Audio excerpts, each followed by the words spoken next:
Hello, brothers and sisters. Hey, thanks for joining me again today. One of the things I like to do on this channel is educate people.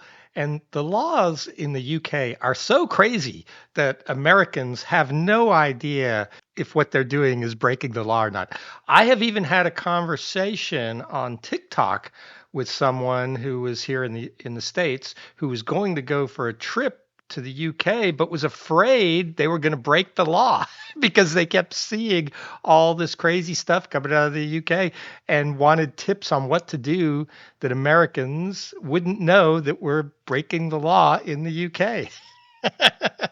So I came across another one of these interesting ones about petty tyrants in councils.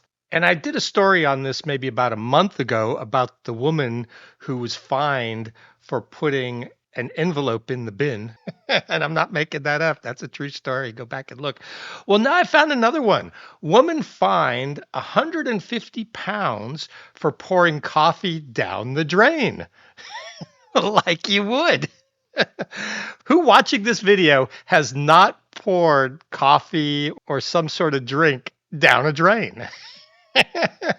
So let's read more. A woman says she was shocked when she was fined 150 pounds for tipping the remnants of her coffee down a road gully in West London. Birtue Ysilert, who lives in Kew, said she thought she was acting responsibly when she poured out a small amount of coffee from her reusable cup down the drain rather than risk spilling it on the bus that she was about to catch for work. But to her surprise, she was then stopped by 3 enforcement officers at the bus stop near Richmond Station and fined under Section 33 of the Environmental Protection Act. Wow, they had 3 officers to apprehend her for pouring her coffee down the drain. Richmond upon Thames Council said its officers acted professionally and objectively, and the fine was issued in lines with its policies.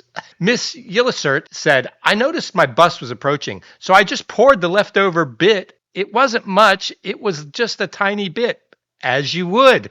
Again, who hasn't done this? When they were waiting for a bus. Miss Yisselert said she thought they were going to speak with her about an issue with the bus when she was stopped on 10 October and had no clue pouring liquid into a road gully was illegal. It was quite a shock, she said. Miss Yillert said she had asked the enforcement officers if there were any signs or information warning people of the law but received no response. Yeah, did you know that this was against the law and 3 officers will detain you for pouring drinks down a drain? I certainly did not know this. Section 33 of the Environmental Protection Act says it is an offense to deposit or dispose of waste in any way likely to pollute land or water, including pouring liquids into street drains. Okay, so now we know. Wow, it's been a crime for 30 odd years, and I didn't know this.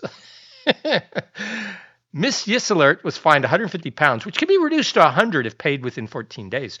She said the encounter with officers was quite intimidating, and she was left feeling shaky as she went into work. A Richmond Council spokesperson said the body-worn camera footage had been reviewed, and they did not agree that officers behaved aggressively. The officers even have body cameras on. Nice. Footage confirms the officers acted professionally and were sensitive to the circumstances they had. Miss Yisselert said when she asked the officers what she was supposed to have done with the remaining coffee, she was told to put it in the bin. Hold on now. You can put coffee in the bin, but you're not allowed to put envelopes in the bin. I read that in an earlier story.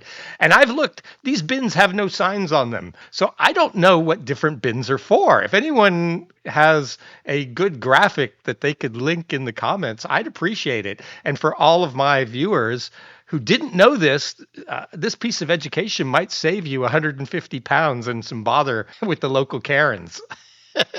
She said she had been trying to act responsibly and avoid littering, as you would. It feels quite unfair. I think the fine is extreme. It's not proportionate, she added. Protecting waterways. Miss Yisselert has called the law to be made clearer with signs near the bins and bus stops. She has yet to pay the fine and has issued a complaint to the council. She's not going to win that. The Richmond Council spokesperson said, "Nobody likes receiving a fine. We always aim to apply our policies fairly and with understanding. We are committed to protecting Richmond waterways and keeping our borough's streets safe and clean. Enforcement action is only taken when necessary, and residents who feel a fine has been issued incorrectly can request a review." Yeah, this is just like speeding fines where local towns set up speed traps to make money. This is just a way for the council to make extra money. And there's nothing you're going to be able to do to get out of this, unfortunately. I see all these stories of the sewers all blocked up. They're definitely not running out to the sea. And who knows, actually, that coffee might do good and unblock them. Could they not like spend their money and time unblocking the sewers and cleaning up the rubbish? It seems like putting drinks down a drain is a sensible thing to do. Well, tell me if I'm wrong. Let me know. Hey, if I got this wrong, let me know in the comments. Like if you do, and if you don't like this, don't watch it. Thanks. Bye.